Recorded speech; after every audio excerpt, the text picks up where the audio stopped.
was a good experience, a good learning experience for me, and I hope I get to engage with some of you that I maybe wouldn't have otherwise engaged with. So I have no real scripts or anything. This is just off the cuff.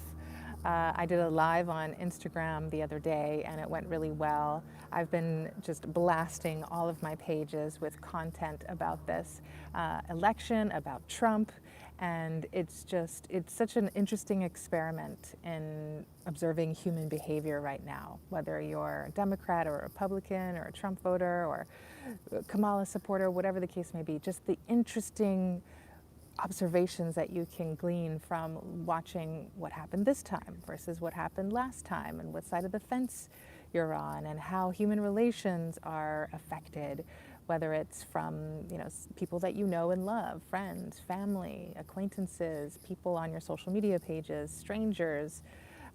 It's just really fascinating stuff. So it's definitely got my attention, and a lot of you out there are just on that adrenaline high and buzzing with happiness or with despair. Now, on a serious note, I saw this disturbing stat earlier today, and I try to do my due diligence on everything that I come across. So just so that I know that I'm not just taking things face value, I question things, I look up there, I verify. I sort of scan the periphery for information that is not mainstream, and then I try to verify as best that I can. And this stat, I think I first came across it on Threads. Someone said that there were over 2,000 suicides I think she said in the United States, but 2,000 suicides on election day. And I thought, oh my God, that's awful. I wonder if that's true. And so I tried to look up any kind of stats, and I looked it up on X as well. And then I found something on X that showed a screenshot of the number. So then I looked up that website. So the website is, it was a worldometer. So worldometers.info. And that's like a service where you can look up police records and everything. And so I guess somebody had access to that website. I think you have to pay. I think it depends on if you're using the free version or if you have a paid version. And it will give you certain stats, right? So it should be legitimately giving you accurate summaries of police records according to what it says that it does. Now, I don't know the specifics of the search terms or anything. I don't know if that was globally or just in the United States. Now, the United States average for suicides daily is 130, right? So 2,000 would be astronomical. So let's just assume that this number is meant to portray global statistics for suicide, which is still awful, right? But it's a big spike, right, on the election day. So if this is true, still not sure, but there's some evidence to say that there is this concern is maybe warranted, right? If this is true, this is really alarming. And my first thought is, oh my God, I don't think Trump is at fault for this. I think that it would be the fault of people who are fear-mongering. Because there's so much fear-mongering and misinformation happening, and has happened for so long, that people on the left in particular are going berserk right now. And yeah, I know in 2020, Trump supporters or Republicans were upset as well, obviously, because we thought that the election was stolen, which I believe it was. But in this case, people are just getting unhinged. I don't think they ever thought that it was possible that Trump would win, and they have been brainwashed by legacy media to believe all of these lies, and they're still being perpetuated, all of these lies that Kamala campaigned on, right? The DNC campaigned on all these lies that led to fear-mongering against Trump. And so the whole abortion thing and the whole immigrants thing, people are legitimately afraid that they're going to be deported if they're a legal immigrant. This is crazy. This is so off base. And the whole abortion thing is off base too, because there are no laws that are going to stop doctors from treating people who need treatment after an incomplete miscarriage or some kind of complication or threat to life, or any issue with the baby being viable, right? So, and also it could be we could talk about late stage, late term abortions, that there are actually cases of babies and pregnancies being ended like way too late, and sometimes even after, like the baby's being born, delivered, let's say, they're delivering the baby and then executing the baby. So that has happened factually, that's documented, and so that's really disturbing. And all these other people from the left are thinking that Donald Trump is trying to, take away women's rights, and that none of that is true. Like, women's rights are intact, and you can still like immigrate to the United States. That's not an issue. It's the illegal, undocumented migrants who are criminals, antisocial degenerates who are, pillaging American cities and violently attacking, like committing violent crimes in American cities, and then being given immunity through sanctuary city laws and what do you call it? Gosh, the term went asylum, giving asylum by the current government, right? Kamala and Biden and all of the policies that they have to protect, like, and welcome immigrants, illegal immigrants with open arms. All those policies are really putting Americans at a disservice, right? So Trump stands against all of that. It's not that he wants to be a tyrant and take away all your rights, and I don't know. It's just these crazy ideas that people are believing because mainstream media, because legacy media and the DNC has used those lies to convince people not to vote for him. And so it didn't work, right? The majority of the country, obviously we know the facts, right? The popular vote, the Electoral College, the House, the Senate, like everything went to Trump, and Republicans, sorry, not to Trump. But ultimately, people are shocked. People didn't realize that we were such a majority. Now, obviously, like, it's what, 50-something% of the population voted for Trump, and then like 40, 8 or 9% voted for Kamala. So it's a big number when you think about it at a microcosm, but if you zoom out, obviously it seems like a very close number. So we're the majority, but not so silent anymore. But the Democrats are also almost half of the population. So I get that, but I don't think they realized that Republicans, Trump supporters, everybody that kind of banded together, whether you're libertarian or even Democrats, right, that flipped. Like, we all banded together based on the policies that we believe in and the laws that we want to see, and just the type of government that we want to see in place. But we are the majority, and we were silent before because there was a lot of misunderstanding and mistreatment from people on the left. And this is also because of the deep state, right? Because there is a lot of control behind the scenes that has been done in order to prop up the DNC. So they have had a lot of that power, and obviously you see the assassination attempts on Trump, you see all of the lawfare that they've been doing, not just to Trump, but to everyday people, and how they've canceled people and just thrown people under the bus, brought charges up against people who are innocent but just disagreed. Freedom of speech has been stripped away slowly, and then all of a sudden our First Amendment rights, like all of these things have been deteriorating for many years. And so it's pissed people off, right? And so now we've voted, our voice has been heard, and people on the left are big mad, I say, right? They are big mad. And it's funny because now all of a sudden, some people who are like, they have common sense, they're starting to question things, and they're saying, like, wait a minute, maybe we did steal the 2020 election, right? Because it only makes sense. And if you've seen some of the stats in 2020, Biden got 81 point something million votes, and Donald Trump got like 74 million votes.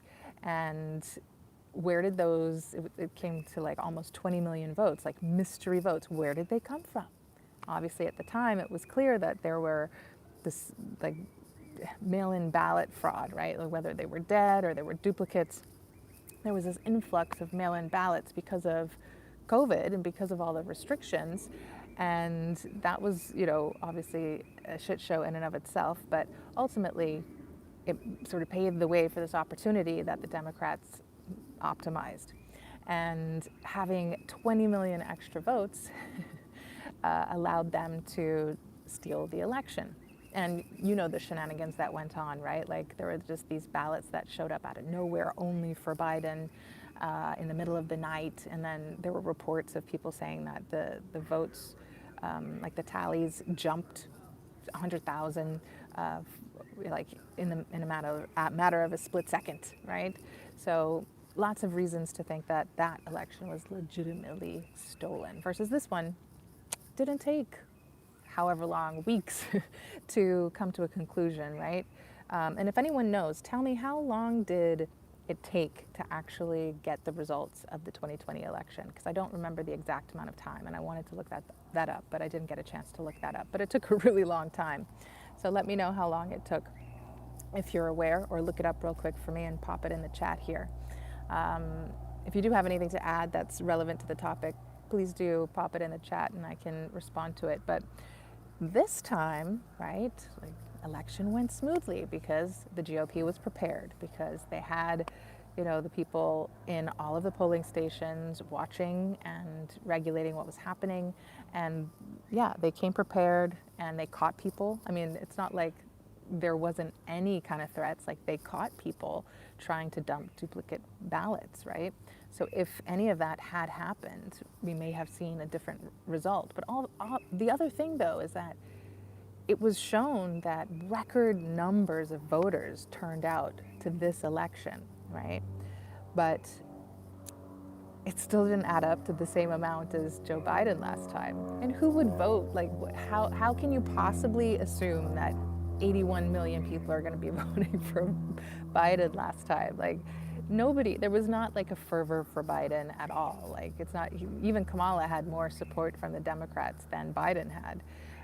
He was a joke, and nobody really took him seriously, but people hated Trump so much that we knew there was a threat. But there's no way in heck that, there was that many people voting and for Biden, which we know why. The dead people, the duplicate ballots. Anyway, so yeah, this time having a record turnout for voters and seeing the numbers for Trump and how it turned out, it should set that, alarm bell off to be like, you know what? Something was awry the last time. But then there's some of these illogical, emotional, upset people. And Joshua, why are you saying that? I'm definitely just experimenting with my life. So why do you think I shouldn't be sharing conspiracy theories? Donald Trump is definitely the president-elect, and these things are facts, and there's documentation to prove it. So I wouldn't call them conspiracy theories at this point. But I don't want to lose my train of thought. What about 2020?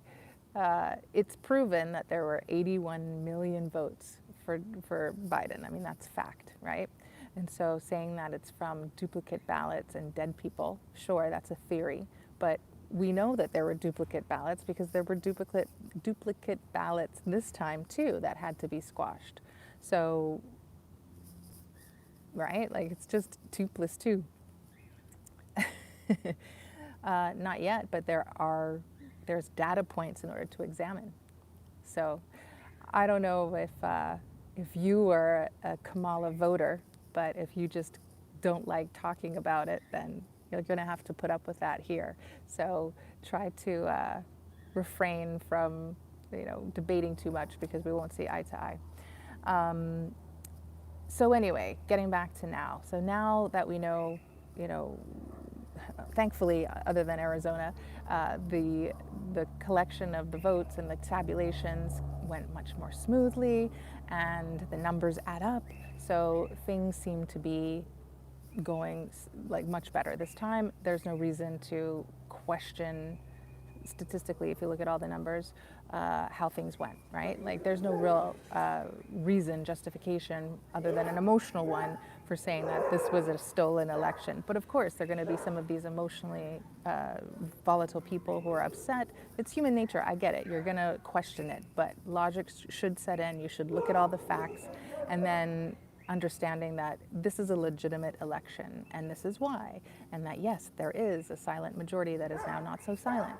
And so seeing these people question this election to me is really ironic, because they talked so much shit about us in the last one, and now they probably relate to it without empathizing, obviously, but like this is the situation that they find themselves in as well. So again, like I can empathize with that natural human instinct to want to come up with some of these rationales, but you have to look at the facts.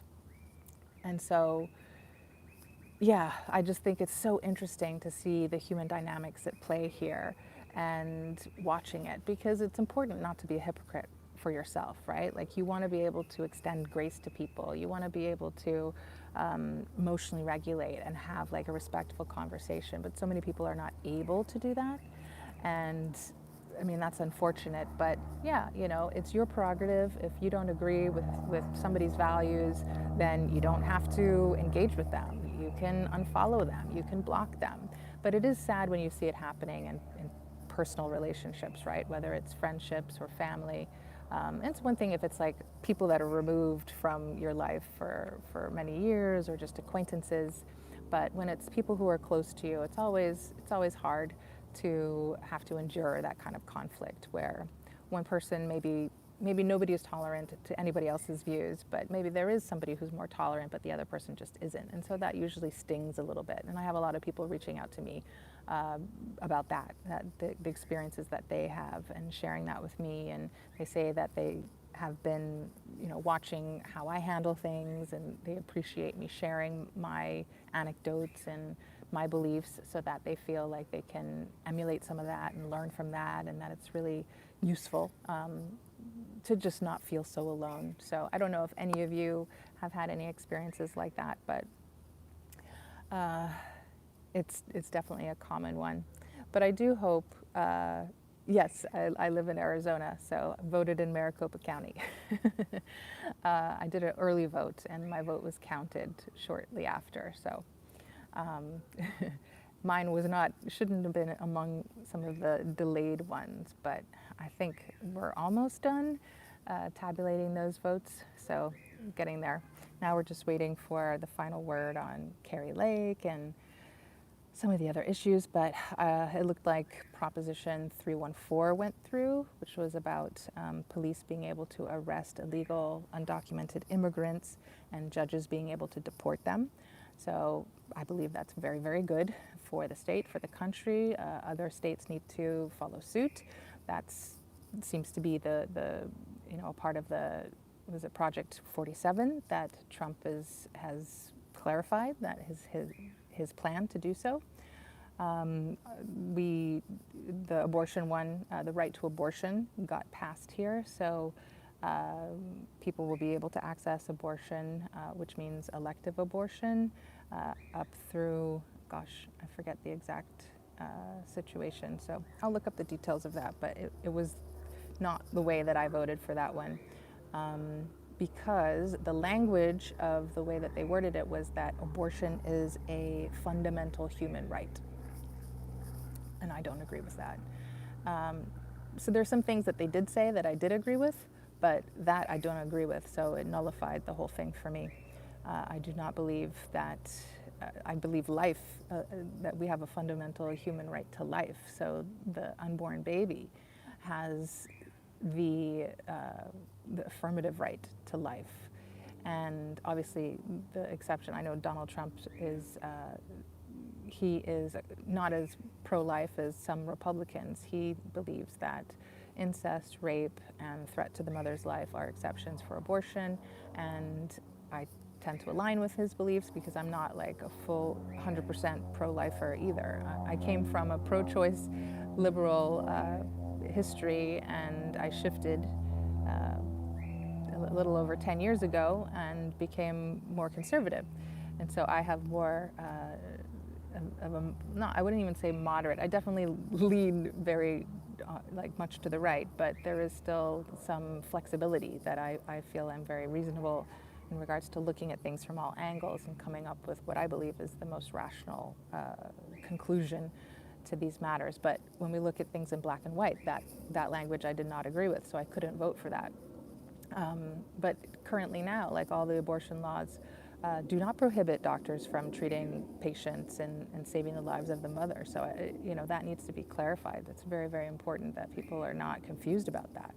And I also saw a thread on Threads about women trying, and I don't know why they're doing this publicly on Threads either. They're like trying to get like an underground system of how to get abortion pills to each other, because I don't even think like abortion pills are being questioned. Like it's the actual abortion treatment, like the procedure that they're talking about. Abortion pills may be illegal in some places, but it's just the way that they talked. It was like all of a sudden they were not going to have any treatment, right? Like if they were in like ectopic pregnancies or the baby was not viable and stuff like that.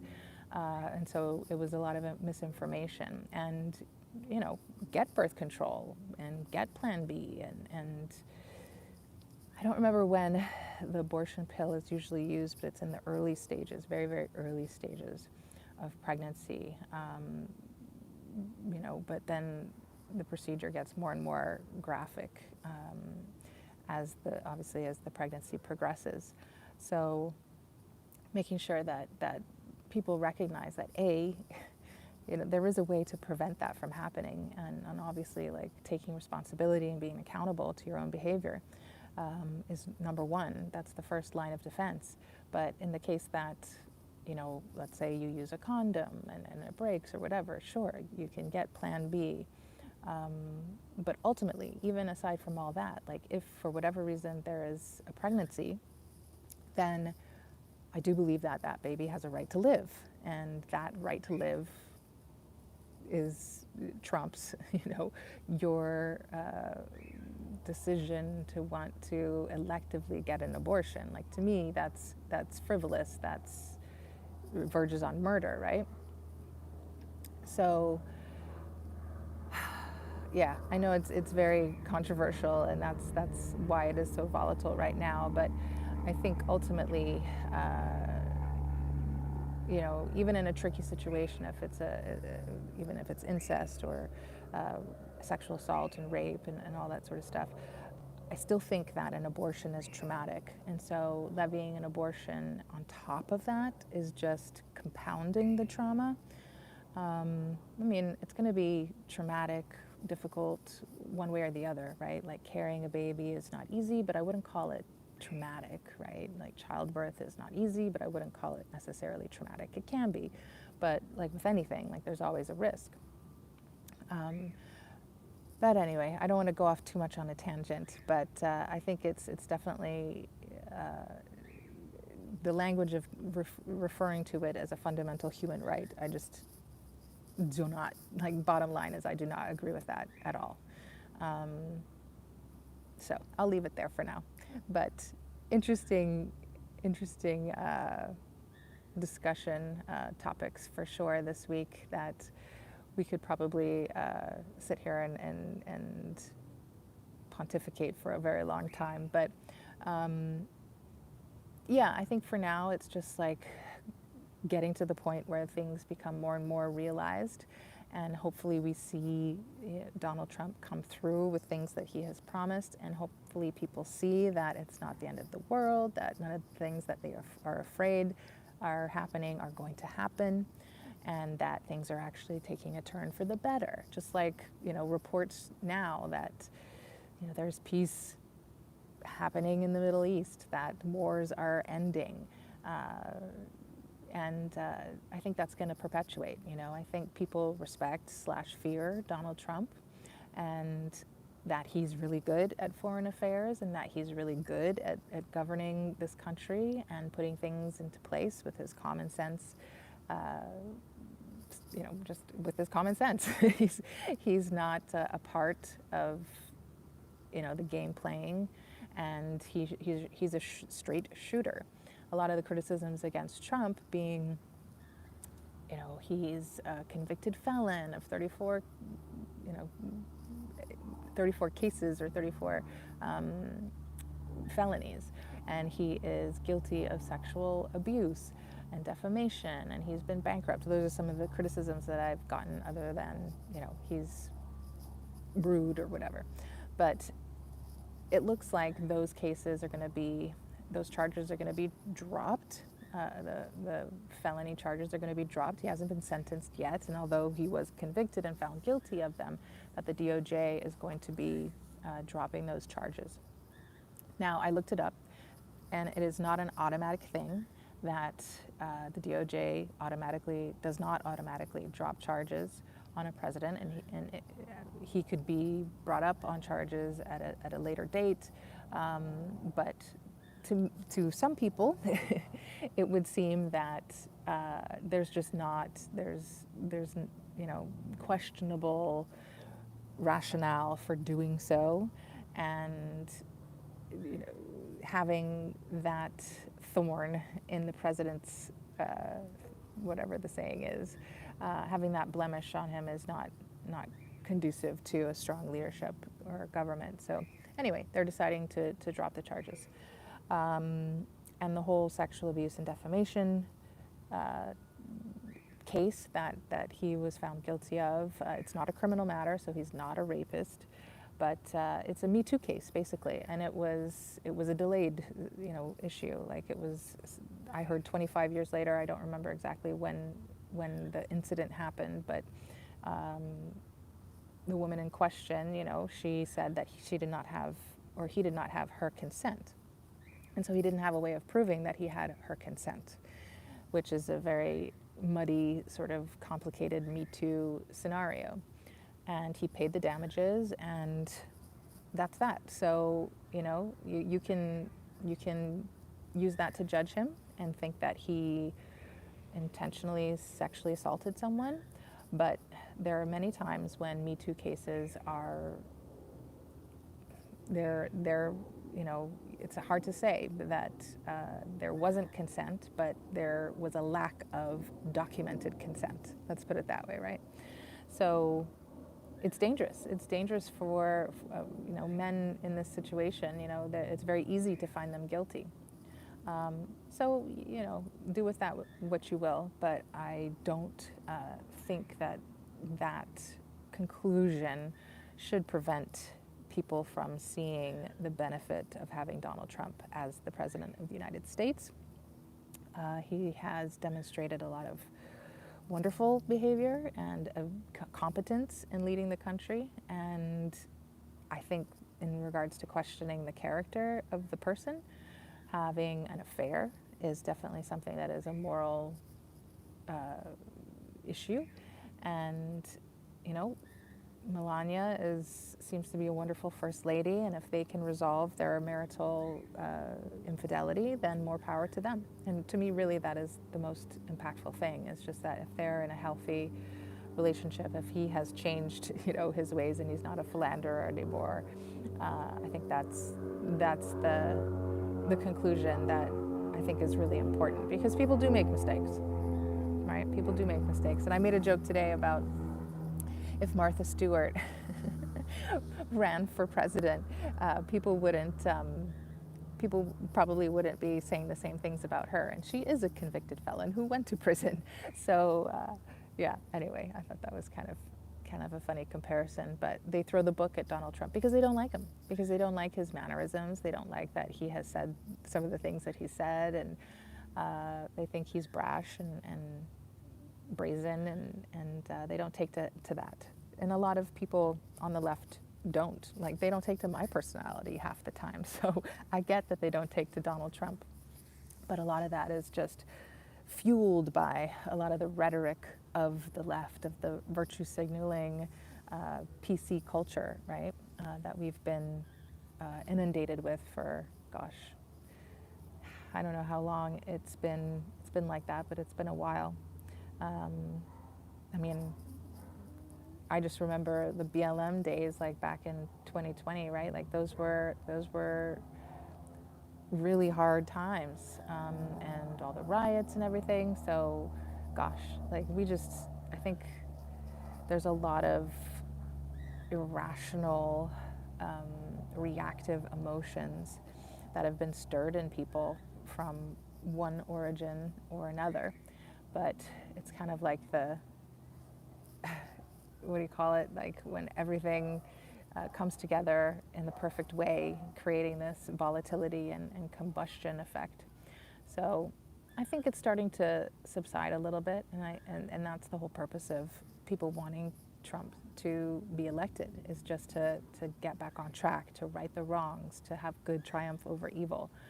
And that's what it feels like for people who are supporting Trump. So I'm not afraid of saying that I am a Trump supporter, that I voted for him, and I'm happy to post content that is politically aimed in this way, even though it costs me followers, it costs me subscribers, it costs me some people that don't want to support me anymore, and I'm happy to accept that consequence. But I also want to attract people who agree with me, who align with me, not because you need to agree with me 100%, but I do want to have an aligned community of like-minded people who, even if it's not 100% agreement, like if you have like 80% agreement, like we can align pretty well. And that little bit of divergence, I think, is really helpful for improving and having more interesting conversations. But people who are diametrically opposed to my beliefs and my values, I am not offended by you moving on.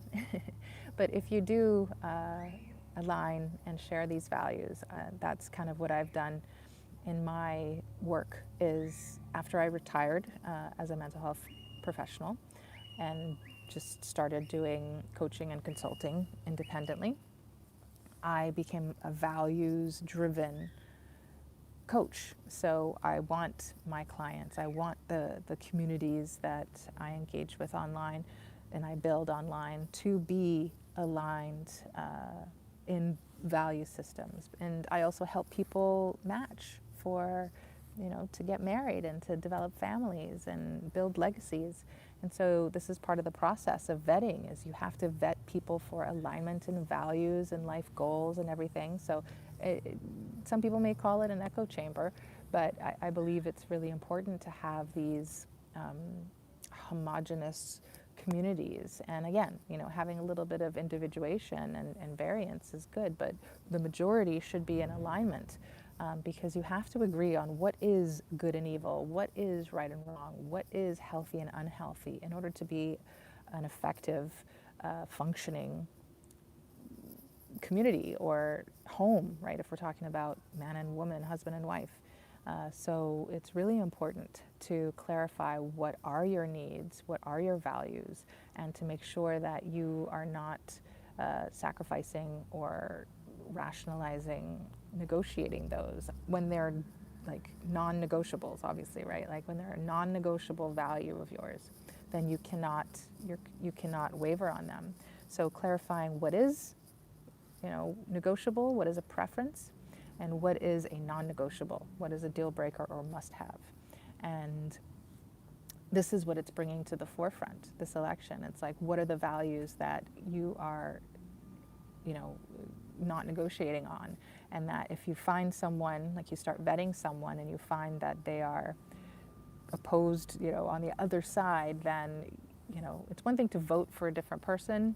And I do not recommend that, but there are cases of people who vote for a different presidential candidate and they're in a healthy relationship, but you can't keep it secret, for one. So that is not healthy, no matter how you slice it. But you at least cannot be diametrically opposed on those deal breaker issues. So I would say, address that from the beginning so that you don't have surprises down the line that you have to do damage control on and try to smooth over. If you address it in the beginning, be very vigilant about those things that are your non-negotiables. That's where you have rigid boundaries, but other than that, you're going to have flexible boundaries on the other negotiable issues. So with that being said, I don't know if this live got to a lot of people who had never seen my account before. But if you haven't seen my account before, then, or my channel before, please do subscribe. I'd like to hear what you have to say, and the best way to do that on YouTube is to comment on my videos. So I have over 400 videos. I've been doing videos for a long time, and I'm finally able to do a subscription or a membership, they call it on YouTube. So I monetize in that first level, but I haven't reached the second level of monetization yet. So the more hours I have on YouTube, I think I need about 500 more hours in order to be monetized fully on YouTube, which would be really cool. But I really don't, I'm not like the other YouTubers that have their whole setup and have their whole scripting thing and scheduling and all that sort of stuff. This is more of a hobby for me. So I am a wife and I am a mother first. So I have a 5-month-old baby boy, and right now Abuela is watching the baby. So I'm out here doing a little bit of work and having an opportunity to talk with you and share a little bit about what's on my mind with you, so that hopefully I can attract some of the like-minded people out there that I'd like to join my communities and subscribe to my YouTube channel. And yeah, let me know if there's anything that in particular that you'd like to ask, so that I can respond to that, maybe even in a video, or just commenting, asking questions under any of the videos that are already up. Yeah, that's probably the best way. If not, you can always book a free vetting call. Just use one of the links, like in my profile bio, like the About Me section. It lists some links, so you can book a call. You can book a free call, or you can book a paid call. And that's a great way of getting a more direct way of determining if this is a good fit for you, and if I can help you, I'd be happy to. So it was good to sort of have this one-way conversation, although I'm glad we had a little bit of chit-chat in here. But anything before I go? Because I think I have to go check on the baby, so I do need to run. Any other questions? Oh, last thing before I forget. Gosh, it's been 37 minutes already. I think there is a way to have like a super chat or a thanks or something like that. So if you do want to contribute, you can. You may know better if you're familiar with it on these things, but I think there is a way to leave like a little bit of a tip or something like that. So feel free to do that, and I'd appreciate that as well. But if not, I understand. I'm just, like I said, I'm experimenting with the YouTube Live feature for now. But I'm happy to get to know you a little better and hopefully talk to you soon. So have a good rest of your day. Happy Friday. Bye. Ciao.